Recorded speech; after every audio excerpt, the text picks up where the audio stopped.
The Music Retail Show. All right, man, we are back for another episode of the Music Retail Show, and man, you know what? Our guest today is pretty freaking cool.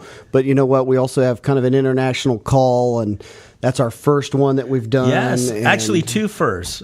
What's the other first? Actually, a recording artist instead of like a manufacturer or somebody who works at a brand or something that we do business with. So it's kind of got two firsts going on. Yeah, no, that'd be very cool. So, but anyways, it'll be exciting for us because we're always kind of getting the perspective of music store owners. Yes, correct. And now we kind of get a little bit of a perspective from the other side of the playing field that I think a lot of people will, I think they'll dig. I think they're going to like it. I think they're going to like the artist. We're going to dive deep into what he's about. And what's really cool, and I thought about this morning, is we're going to introduce him to a lot of people that may or may not know about him. And I think that's going to be fun. So let's introduce our guest. Go ahead. Okay. This is Ariel Posen, man, all the way from Ireland. He's in Ireland. Ireland, man. Indeed. Very cool. Hey, thanks for being with us today, man. Thank you. Thank you. My pleasure. Thanks for having me. Yeah, absolutely. So obviously, I've just got to know who you are recently, know a little bit of your past. Dude, totally dig the guitar playing, the songwriting, listened to your new album a few times. So, hey, man, it's kind of cool from that perspective to be able to hear, from a great artist as well. So. Thanks so much. I appreciate that. Yeah, you bet. So, hey, obviously what we want to do is we want to kind of get to know you a little bit more even, but tell us a little bit about yourself. Tell you, man, why are you in Ireland? What's going on there? But definitely go back and give us a little bit of foundation. Yeah, quick summarized foundation. Come from a musical family. Both my parents are musicians. I kind of grew up traveling with them, going to their shows, not playing with them, but I mean, obviously they're just way too young. Yeah. I don't think they're going to have a 3-month-old try to pick up any instrument any time before the age of 6 or 7, maybe. Yeah. And it was just natural that I would take up an instrument. And yeah, basically, I don't know what grade 9 would be. Is that junior year in the States? Or junior high? It'd be a freshman year in the States. Freshman year. So by the time I was in freshman year, I was already starting to do gigs. Okay. And some paid, some not. I was in bands with friends. Oh my God. Suffering from the flu, actually. So no excuses.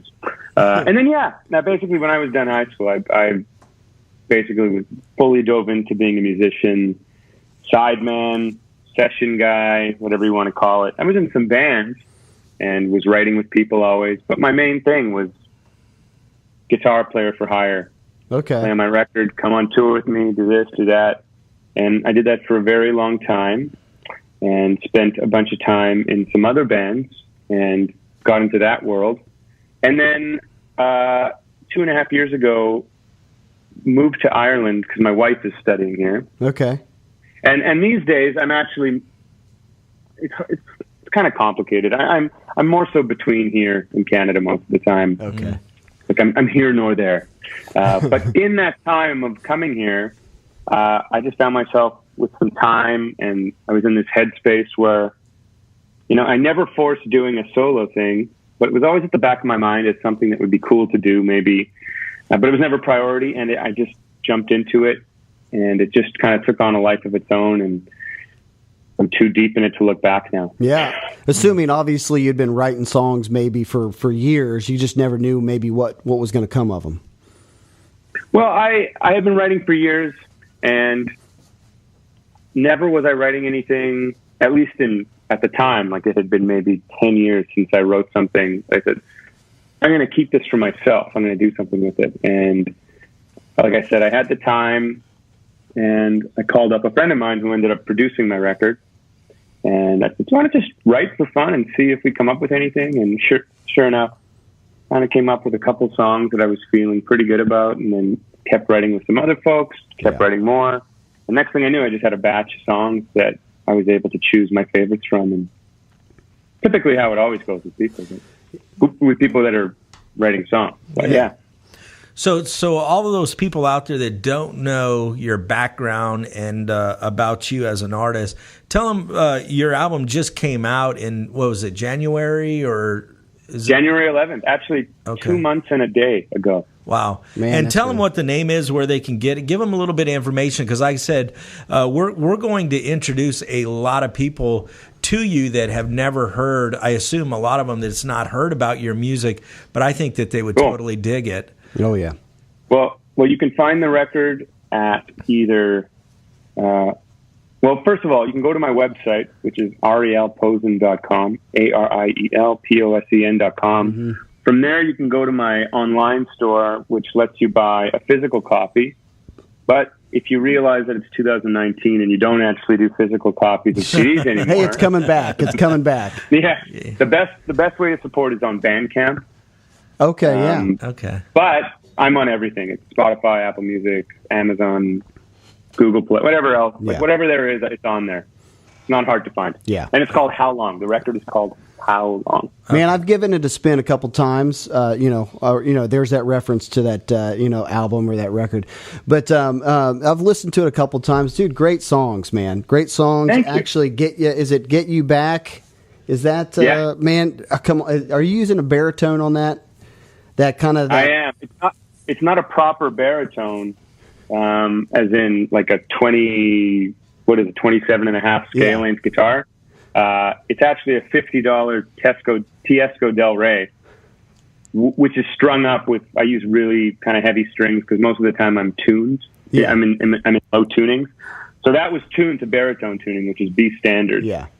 That song. And that actually inspired me to have another guitar built, which is kind of becoming my favorite guitar to play. And I've transferred a bunch of songs into that tuning just because I love it so much. Which guitar is that? It's a Mule Resophonic. It's actually a Strat with a steel body that's hollow. Okay. And it's just badass. Now, I don't know much about Mule, so are they... tell us a little bit about them, I guess. Yeah, Mule is a company run by my friend Matt Ike, and he's in Saginaw, Michigan. Okay. And what they primarily build is resonators, kind of like those old Nationals. Beautiful, beautiful sounding resonators. And he was doing these Mule casters for a while, which is like a Tele style electric steel as well. You could get them with palm benders. You can get them without palm benders. He makes his own pickups. And they're really cool. But for the longest time, and I love Teles, but when it comes down to it, I'm like a Strat guy and a 335 guy. I said, man, let's do a Strat. And after I did the recording, that tuning and everything, it really inspired me, but I couldn't use that guitar live because the pickup is so, like the gold foil is so microphonic. It just reacts to everything, which is really cool in the recording, but for live, it doesn't work. It's actually So the idea was that he could build something like a Strat. So it's the first Strat he's ever built, Strat style electric he's ever built, and is usable. And I love it. Okay. Awesome. I had a friend of mine that is a great guitar player that really digs you, and maybe at some point you can meet him. He's a phenomenal session player, road player, great guy. And last night I messaged him and said, hey, give me a question to ask you about it, because he really digs your stuff. And that was what he wanted me to ask you about, was the Mule guitars. For some reason, he just digs them. So obviously there's people out there that like the sound, like the look of it, and like the vibe of it. So I think that, resonates with more just, with a lot of different people. And the biggest thing for me about that guitar is that it's just different. Whatever people are doing, it's great. I have a tendency to want to just run the other way and try something. It's not like I'm reinventing anything. Yeah. Don't get me wrong, nothing like that. But it is different. It's very different, and I just like that. Who are you talking about? His name's Jason Jordan, and maybe I'll have Ian send you some of his stuff. He's actually recording down the road, or I was going to bring him in here while we were going to do this, but he's a smoking player. Oh, yeah. And you would dig his stuff. And I think last time you were here in Nashville, he was in the audience listening to you. Oh, you know what? I think kind of a chicken picking country player. I think I met Jason, and he sent me a bunch of video clips from it. Oh, okay, okay. Which was very odd. No, I'm just kidding. He didn't have to do that. He's a great guy. He's a very good guy. So, anyways, well, hey, I don't know. Just tell us a little bit too about. I'm interested what you use guitar wise, amp wise. I know Sir is maybe one of your main guitars you use, but maybe just kind of go through that a little bit. Yeah, so I've gone through a lot of guitars in my life, and in these last few years, probably in the last 5 to 7 years, I'd say I really, like I said, I realized that I'm most certainly a Strat guy, and I'm most certainly a 335 guy, and maybe I'm not as much of a Les Paul guy as I thought I was. So just stuff like that, and an SG guy, not really. I like Telly, not as much. I've honing in on what I really play and like. So, like I said, that Mule is a lot of fun right now. I love that Strat Classic Antique by Sir. Mm-hmm. I still have all my Fender stuff too, and it's fantastic. But a lot of things they had refined that was not quite there on some of the Fenders that I've played.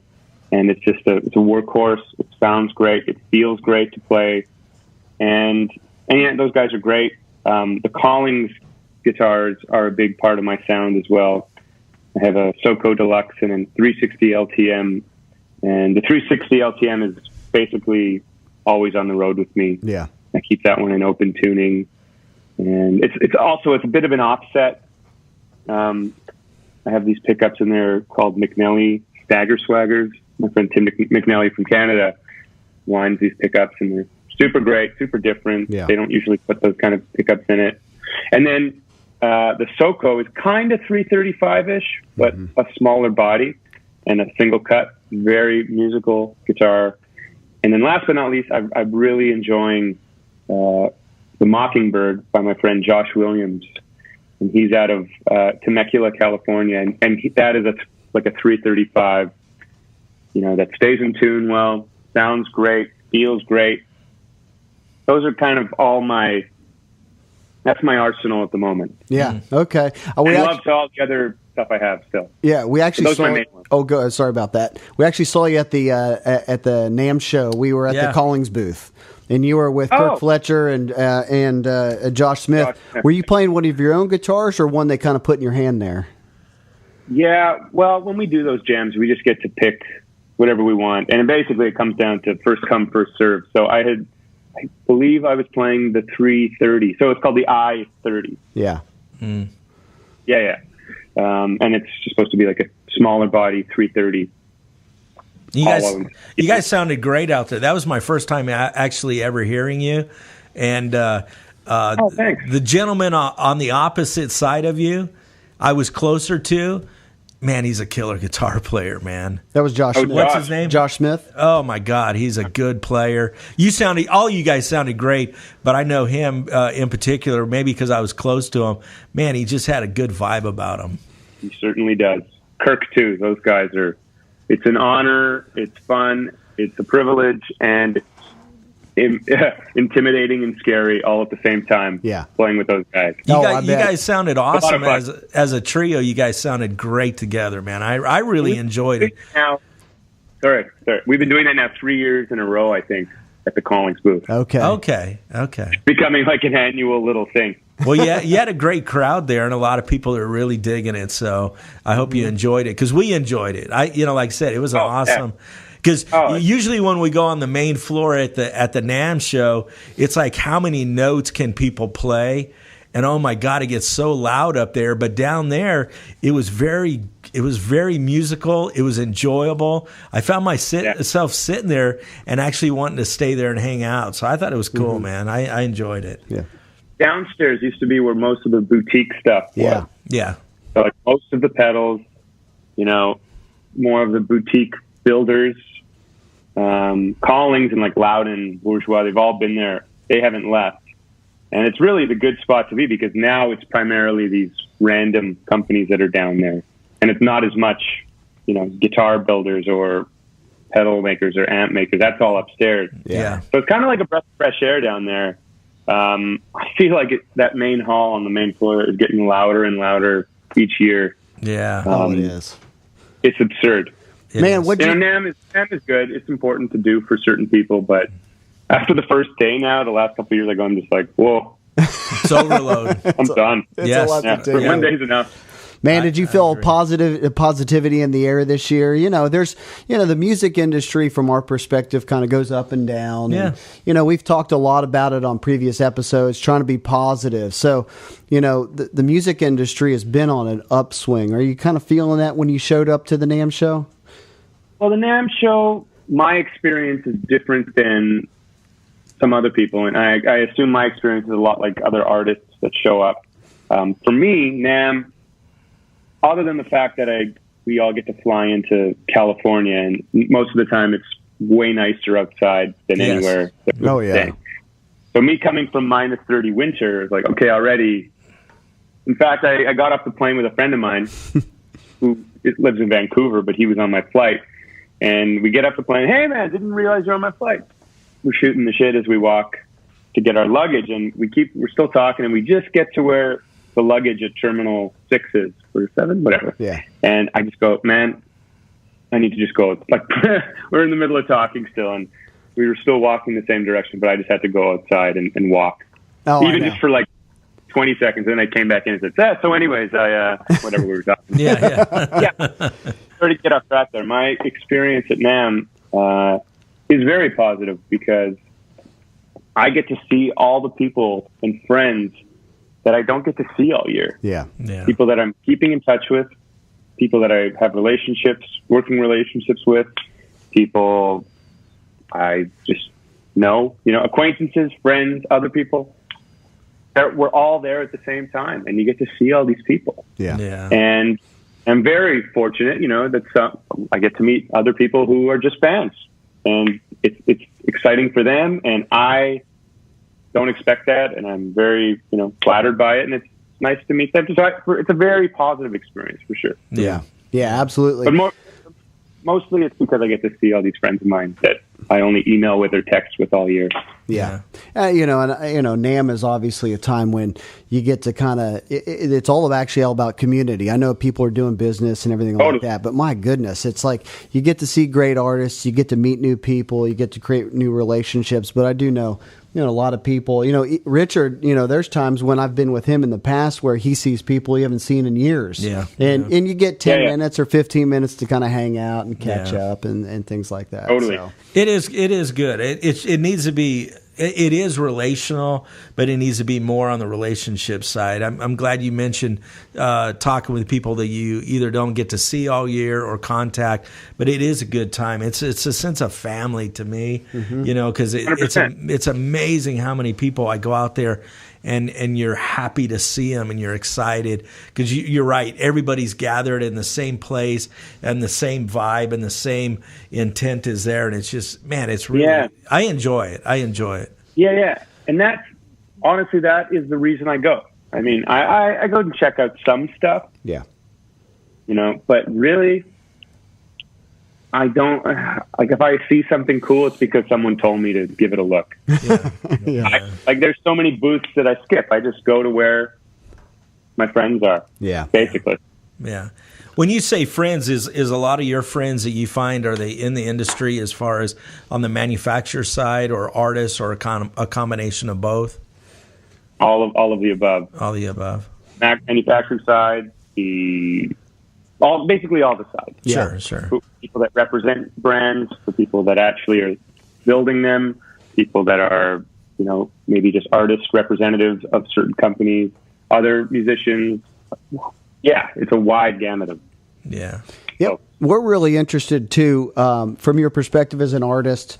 Tell us a little bit about your relationship with manufacturers, whether it's Sir or any of the amp companies that you work with, what's that like? What's that entail? Tell us a little bit about that and how that works. Well, for me, I don't do, in terms of endorsements or anything like that, I don't really think of it like that. I don't think of, obviously you endorse a product of some kind, but I don't do anything exclusive. There's nothing like that. I think of everything as relationships. Mm-hmm. And the people that I work with, per se, again, it's like work with, and what does that mean even, Yeah.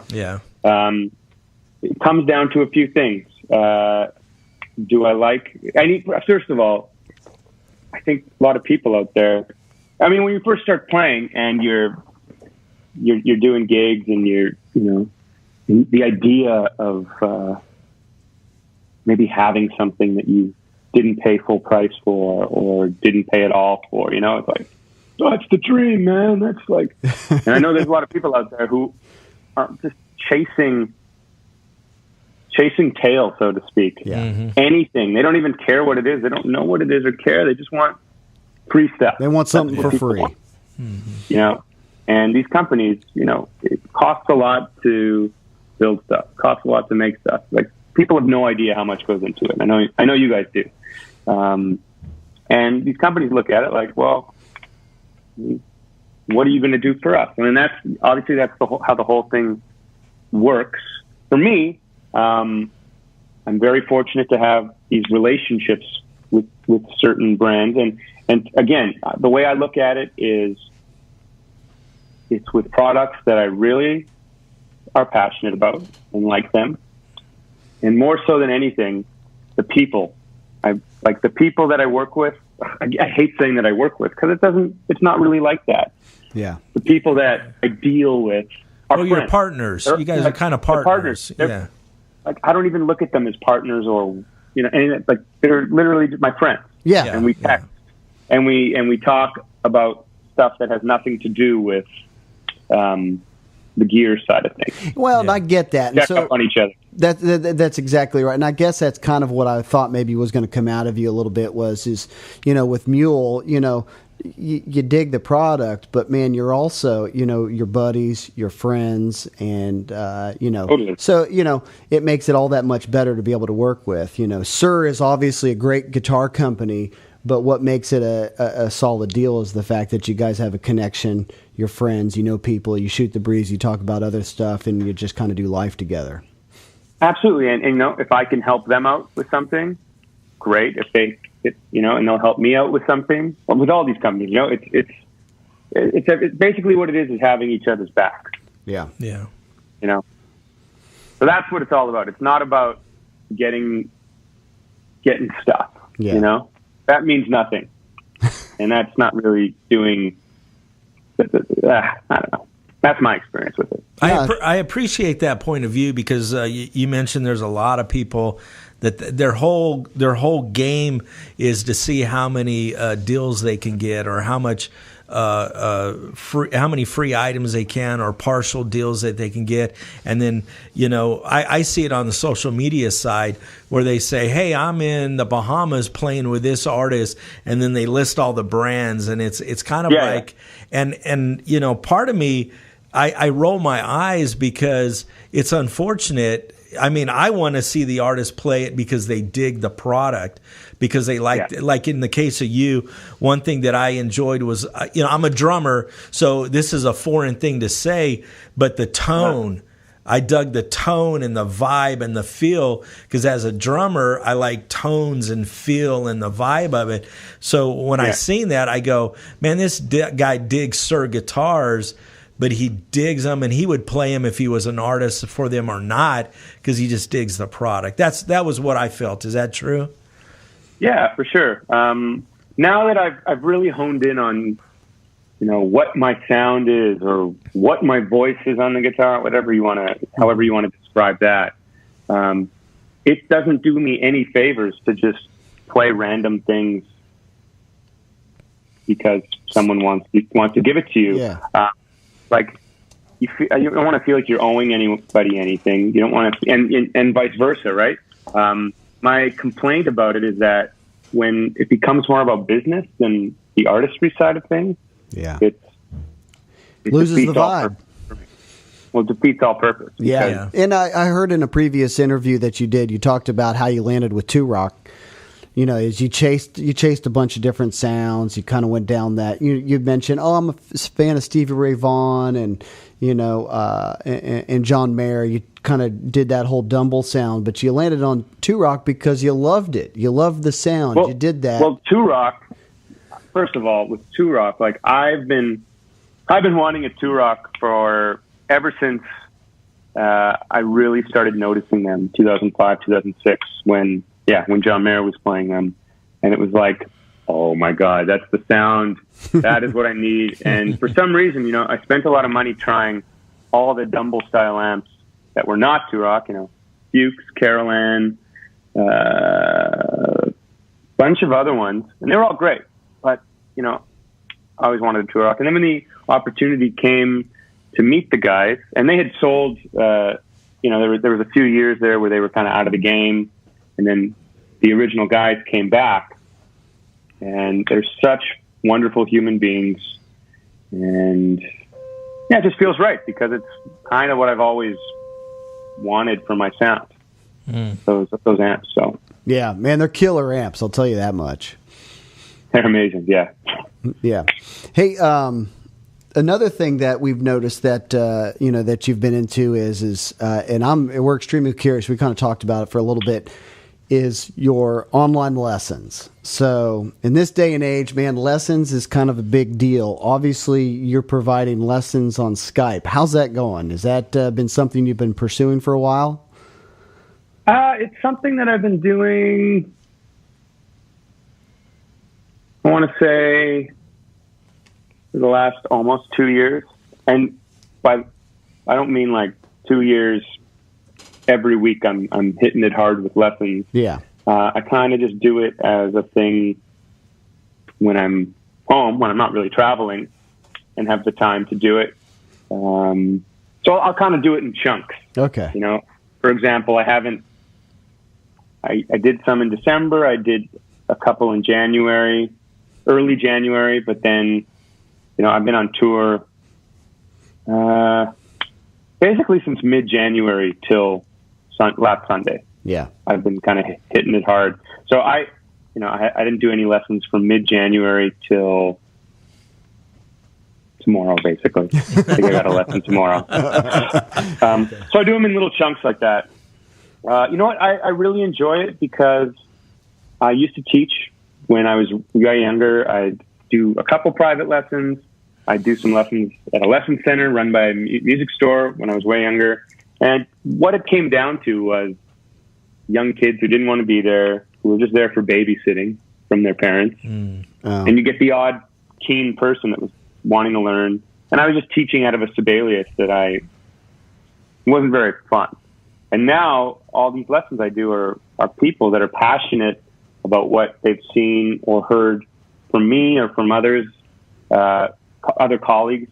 And I get to do these lessons and talk to them about stuff that represents me and what I do. And it's pure and honest because I just talk about what I do and how I think of things. Yeah. It doesn't get more honest than that. So I really enjoy that. So do you open it up to everybody or do you have a limited pool of people? Is that something that we should say, hey, get with you if you want a lesson, or do you kind of have a closed group? I open it up. It's open to everybody. Yeah, you can contact me on my website or on Instagram or Facebook. Instagram or my website's the best, actually. Okay. But yeah, basically how I work it is, you know, if someone hits me up and says, "Hey, man, can we do a lesson next week?" and I can't do it, then I'll just say, "No, but how's this date instead?" You know, and like we'll just sort it out. Okay. I'm very curious, you know, as far as your students, are you getting people who want to kind of sit down with you because they're a fan and they just want to have a couple lessons, or are you getting a lot of people that have been with you and they want to keep learning and stay with you for a while? Yeah, it's a mix. I got some regulars that come back maybe, you know, bi-weekly or monthly, and then a lot of new faces every time. It's a mix. It's a mix of both. Often, someone will do a lesson and then they'll want to sit with it for a couple months or a few months. And I'll encourage that too, because really it all comes down to time and putting serious time into working on some of these things. It's not going to happen. There might not be that much progress over a week or 2 weeks. Yeah. So it's different with everybody. And the crowd that you cater to, is it more of like an intermediate to advanced, or is it all levels? Yeah. Okay. I mean, I don't get any beginners. I've had some people that, if you ask them, they may have said that they were a little over their head, but we always find a way to cater to the level that each person is at and find something that means something. And the idea is, like, I want to just give information to people that they're not going to find online. Yeah. I'd rather inspire them or motivate them with the things that you're not going to read in a book, stuff like that. That's a big deal. And actually, this day and age, they said a while ago the Guitar Hero kind of died off, and I know music stores a lot of times are fighting for students and trying to keep lessons open, and lessons is a big deal for, a lifeline for a lot of music stores. So, but, what do you think needs to be, how do we appeal to younger musicians that are up and coming these days? I mean, obviously you kind of got a little bit of a niche going here, but if a music store owner came to you and said, man, I kind of dig what you're doing, what advice would you give them, or what would you say to them that they need to consider? I know that sounds like a tough question, but.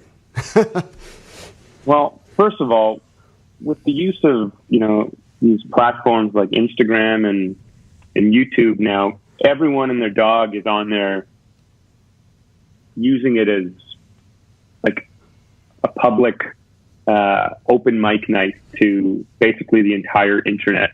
In terms of getting themselves out there, making a name for themselves. It's never been easier for these people to just put themselves out there without cutting their teeth in a lot of ways that everyone did pre-Instagram or whatever. Yeah. How that applies to, shop owners and stuff. They've got an important job, and I don't know that side of things. Is there a decrease? And there can't be. Well, I think a little bit there is, because of what you're talking about, YouTube and other platforms, to where some music stores don't see as much of the traffic of kids coming in wanting to be guitar players. They'll buy a guitar and they'll say, hey, let's sign up for lessons. No, we'll go to YouTube, or we'll go do something else. Yeah. And there's people out there who make living just online teachers. Yeah. And they do it, and they get it for free. They just have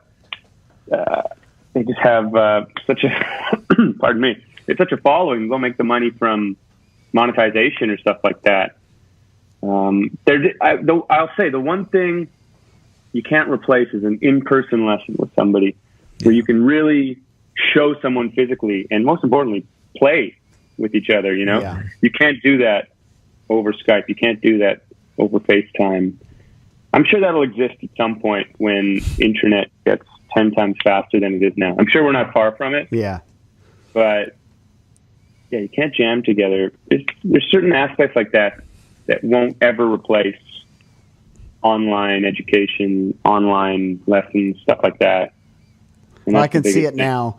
I can see it now. Virtual reality glasses, sitting in the room with you, jamming, playing some of your songs, and you reach out. You're like, are they really there? Yeah, I know. Who knows? Maybe we're not too far away from that. So I don't know. I hope we are. I don't want to get into all that crap. That sounds scary, man. Yeah, but also at the same time, though, you obviously lend a little bit of, people might see you play or hear you on an album, and go, man, I would love to learn how to play that. So you're trying to deliver as much of in person as you possibly can. You're willing to go, hey, listen, I realize this is over Skype, but we can sit down, I can show you some parts, we can talk it through, you can ask questions. So there is a little bit of in-person touch on this, and this is why I'm interested in this. Full on. Yeah, it doesn't even, the fact that you can't play together does not matter at all. So much of the lesson is just explaining things, talking, and anything that could be shown or worked on specifically, you could do that with them putting on a metronome, putting on a loop, putting on a backing track, anything like that. It doesn't actually have to be both of us. In fact, it's even better like that because rather than, comping a thing behind them and trying to listen closely to what they're doing, which is fine and great, I can actually just sit there and not even think about the backing track and just focus on what they're doing. Yeah. And that's great. Yeah. I should say too, there's some lessons that I do that are just not a guitar in sight. And these guys or girls just want to talk and have questions about gear, career advice, industry advice, tone advice, like everything under the sun. And those are actually some of my favorite lessons. Yeah, I could see that. Just chatting. Yeah, it's great. Well, those are probably equally as important because a lot of times there's a lot of information that people really want to advance their career, that the only way they can actually gain that knowledge is somebody like yourself. Yeah, totally. Well, if it's specific to me, then yes. I do enjoy that stuff, though. Yeah. Well, hey, also, man, we're interested, from an artist perspective. You grew up, obviously. Did you grow up in the 90s, learn how to play guitar and everything? Yeah. Okay. Yeah. Well, the music store experience was different back then.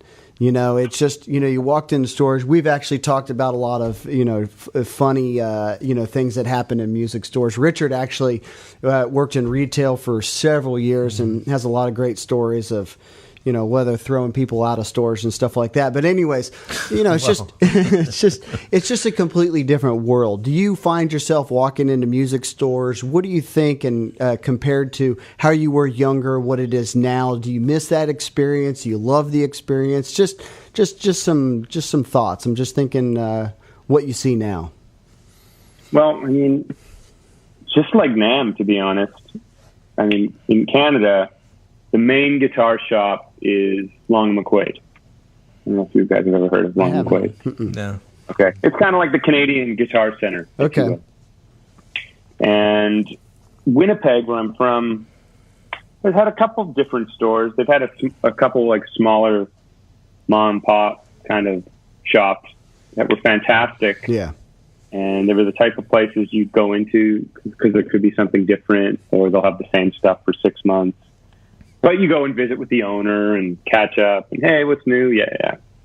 But at Long McQuaid, and there were some other bigger shops, and the one I worked at was a different store. So I just became friends with the guys that worked there because I'd teach upstairs. This is already like 11 or 12 years ago. But, I'd teach lessons. When I'd have a break, I'd go downstairs and hang out with them, check out some new guitars, whatever came in. And the guys at L&M, you just develop a strong friendship with them. So you go and check out whatever they got. Or if you don't have nothing better to do, you just go there and it's a hang because there's going to be a few of the cats that you're friends with that are just roaming the floors with nothing to do anyways. They want to hang out. Yeah. And that's really what it comes down to now. I'm very fortunate that the things that I do need and do use, I know all the people that deal the things that I need. So I go directly with them now. Yeah. Mm-hmm. And that being said, when I'm home and when I'm around, you still need a music shop to go do things. So again, I still go to L&M, see all my boys, and try and get a visit in with them. Yeah. And then whatever I need to grab, I'll grab that. But yeah, it's about the hang. Yeah. Yeah. It's important to me.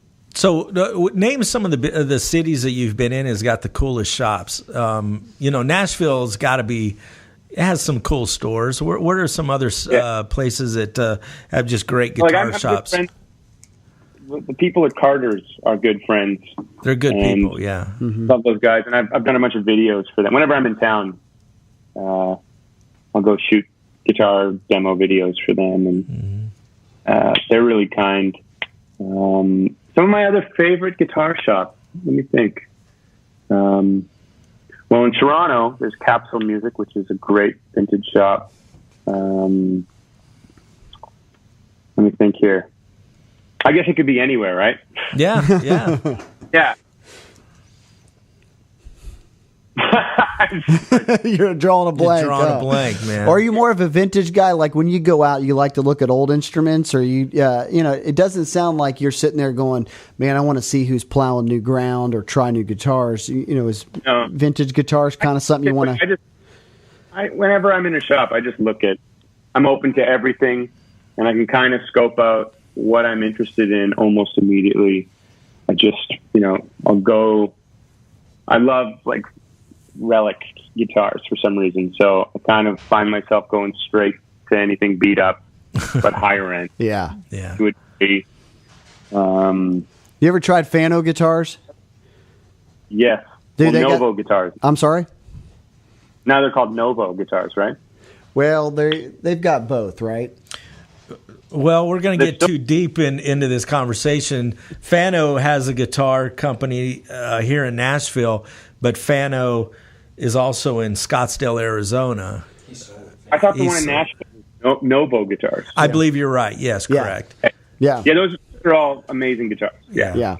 Well, they do a whole relic series, or road worn kind of look that they look great. Actually, we have some clients of ours around here that sell them, and they do real well. But I've seen them obviously in person, played them. They're great guitars, man. They look great. So, I thought about them when you said and sound great and feel great. Yeah, kind of check all the boxes, and they're kind of original. They're kind of got their own thing going, which is nice. Yeah. Very cool. Very cool. Well, when are you coming back to Nashville? We want to see you. May 1st. How about that? Oh, well, okay. That's just right around the corner. Yeah. Playing May 1st at Lehman Drug Company. Okay. Well, I'm going to have to come out. That's there. up in East Nashville, right? It's on the east side of town. Look, we're asking you about directions around here. He's like, I don't care, man. Not Nashville, actually. It's not too far from downtown. Man, do you like just far enough up? Do you like burgers? I love burgers. Man, you've got to go. There's a place called The Pharmacy that's right around the corner. I'm probably pretty close to there.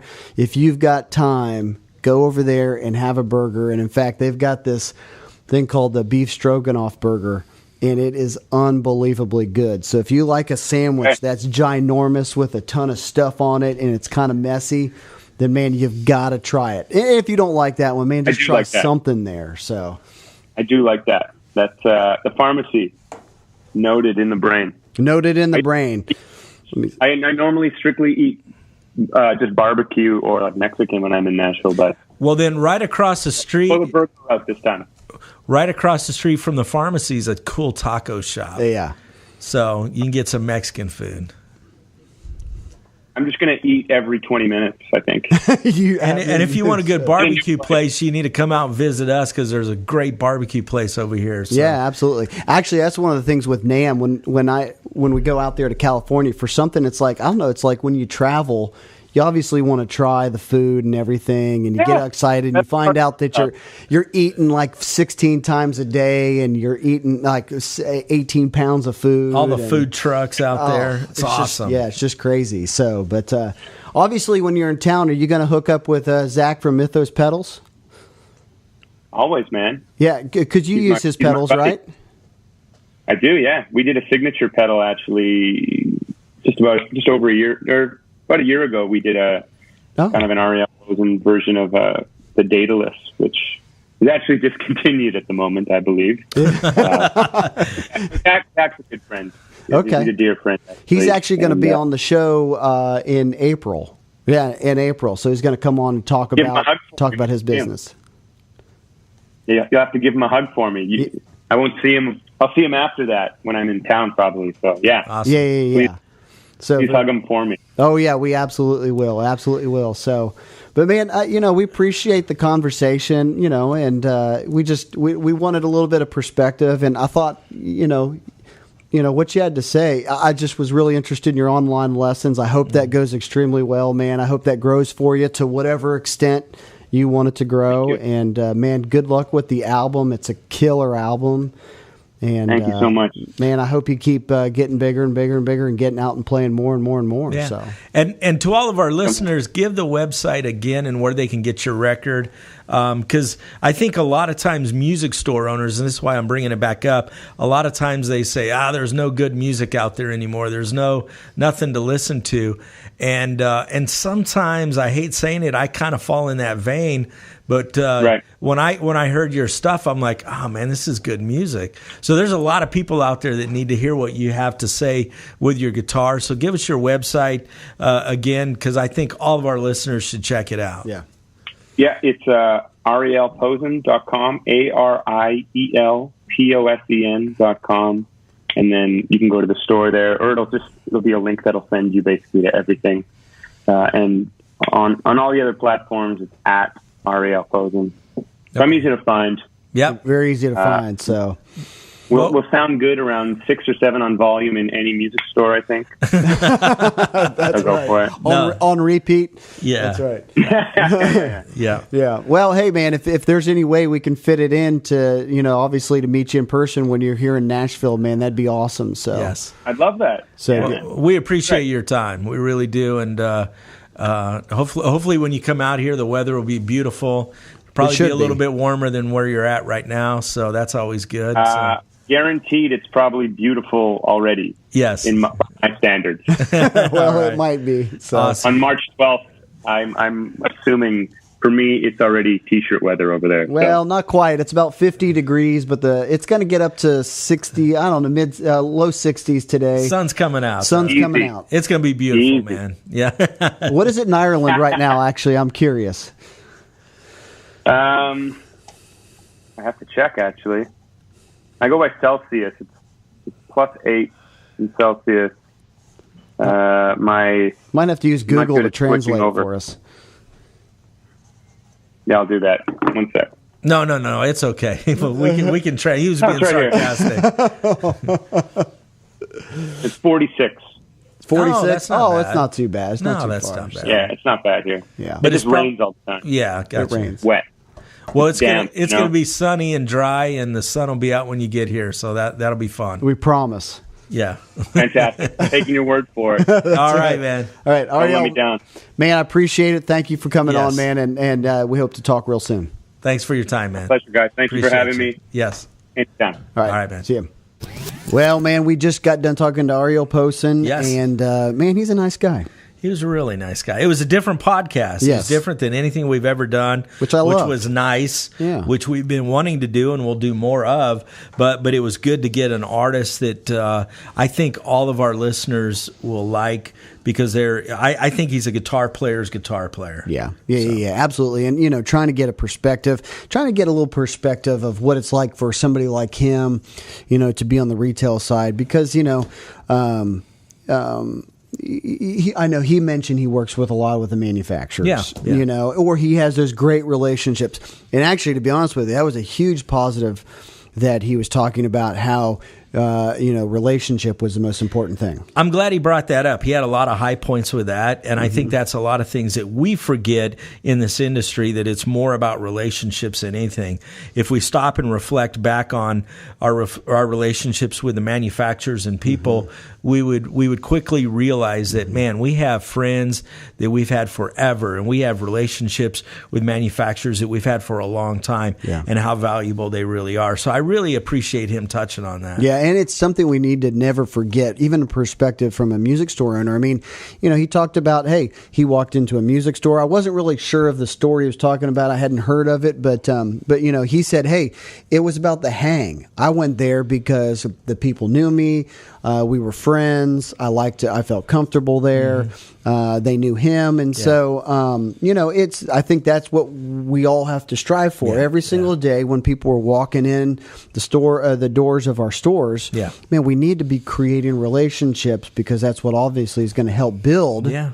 That clientele in the business. I think it's a location. repeat thing that we say over and over and over. Maybe people out there listening that don't have relationships will hopefully in the year 2019 will get it. But but we have a lot of dealers that do embrace that, and their stores thrive and their environment thrives because of the relationships. What do you think? I was really interested. He talked about it just a little bit, but his online lessons. Yeah, I think there's an aspect that's cool. I mean, from the perspective that we're trying to obviously talk about how important it is for music stores to have lesson programs. Yeah. So what do you think with what he's doing? Do you think that contributes? I think it's different. Yeah, I think it's different. I think it could be perceived from music store owners if they wanted to. They can get a little miffed about online stuff and whatever. But he has a different audience, I think. He doesn't have the beginner, not because he wouldn't, but that's not his clientele. Yeah. That's not his population. He wants people that are really, really into guitars and then want to invest time.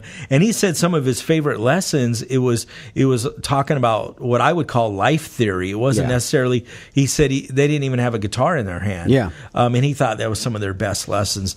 So there was a lot of value in his Skype stuff that he does. So I enjoyed it. I almost kind of wondered if it would be beneficial for him and Dave Claude to meet each other. I don't know. I mean, I think Dave, we've talked to Dave on here multiple times, 3 times now, and man, we really believe in what he does. Sure. He deals a little bit more towards the beginner. And we just like him. But he's kind of like a stepchild in a good way. Yeah. We just kind of put him under our wing. I have to admit, man, if I and we're talking about Dave Claude, not Ariel. That's right. Just so he knows that. Yeah, just to clarify. Just to clarify. But I have to admit, man, if I went back and I could thought, I took lessons back in the 90s. I didn't take lessons for very long. But this whole concept, you brought it up. Of because the teachers were getting tired of teaching "Welcome to the Jungle." Well, man, I mean, all you want to do is learn like Guns N' Roses riff, and they're like, "Come on, okay, we got to learn theory. We got to actually learn a little bit more than Sweet Child of Mine or something like that." What do you mean? That encompasses all theory within one song. Well, probably not, but I at least have to stick up. It depends on what theory that you're talking about. But anyways, we're digressing. Let's get back on to a point. But if somebody like him was out there that I was like I saw him as a guitar player, and I thought, man, this is a great guitar player. I would love to learn that, and it was available to me. Very cool. I would have to admit, I would pay money to sit there and learn with somebody specific. I'm not saying I think lessons in music stores all day long. If you're a student, you're a guitar player, go get lessons, go get involved in your store. How cool is it if you are a great guitar player that doesn't take lessons? You're kind of past that in your life. Say you're a gigging musician and you're doing gigs all the time, but you kind of hit a wall, and somebody like Ariel does lessons, and you can go in and take a couple lessons a year. How cool is that? Because it really kind of gives you a sock of energy. It's a great idea. I love it. Yeah, and I wonder to what extent other guitar players have ever considered that. Yeah, I don't know. I'm not saying they need to have other streams of income. I felt like from Ariel that he was doing it because he actually had a kind of a little bit of passion to get involved in other people's lives. Yeah, he enjoys it. Obviously, he has a busy schedule, and if he didn't enjoy it, that would be the last thing he would want to do. So, but I don't know. I thought it was a great conversation. I don't know. What else did you think of it? Man, not enough. I mean, it was kind of like when we did Josh Touchton on drums, and we were talking about bearing edges. Yeah, I felt a little bit of that today. Well, no, I'm just kidding. No, we didn't even talk about. Yeah, we didn't even get too detailed in the details and stuff. But it was just kind of nice to know, from a guy, a touring musician that hey, they. Music stores have got to sit there and they've got to appeal to guys like this. They've got to carry the product. They've got to be able to have options. They've got to be able to work with people like that. So it's just, I thought it was kind of like just a nice refresher for people to be able to think about. They've got to be a full line music store across the board. You've got to appeal to everybody, the beginner to all the way up to the professional. Yeah, so I agree. And for all those people out there that feel that music is dead, dead or there's not enough really high quality artists out there. I think he proves that there is. Yeah. I mean, I know from myself, I've been listening to some of his stuff and I haven't dove deep into it, but the stuff that I listened to, man, I really enjoyed. I enjoyed his tone, his sounds. His songwriting's really good. His vocal, he's just a good artist, man. And it makes me kind of want to go out there and get it. So I may be one of those guys that go to his website and get his CD. I may get the in-hand copy. I saw they were doing limited runs. You could get them. You could do one-off. They're literally doing one-offs of vinyl. So they're not doing mass production. It's like you order one, they press it. You order one, they press it. Which is it's kind of cool. But he didn't talk a whole lot about his relationship with Josh Smith, but man, they've done a lot together. We saw him at the Collings booth. He's a guy that I enjoyed his guitar playing. Yeah, absolutely. They were just killer, man. All three of them were. What's the other guy's name? Kurt Fletcher. Kurt Fletcher. Kirk. Right, Captain Fletcher. Kirk. Yeah, Captain Kirk. He probably likes to be called that on the road. Hey, he was kind of a big guy too. I'm not going to call him that to his face, So. Yeah, he was. What else do we got? Let's wind down. Man, I don't know. I thought that was it. I thought it was a great episode for people just to kind of just hang out and listen from a different perspective. Yep.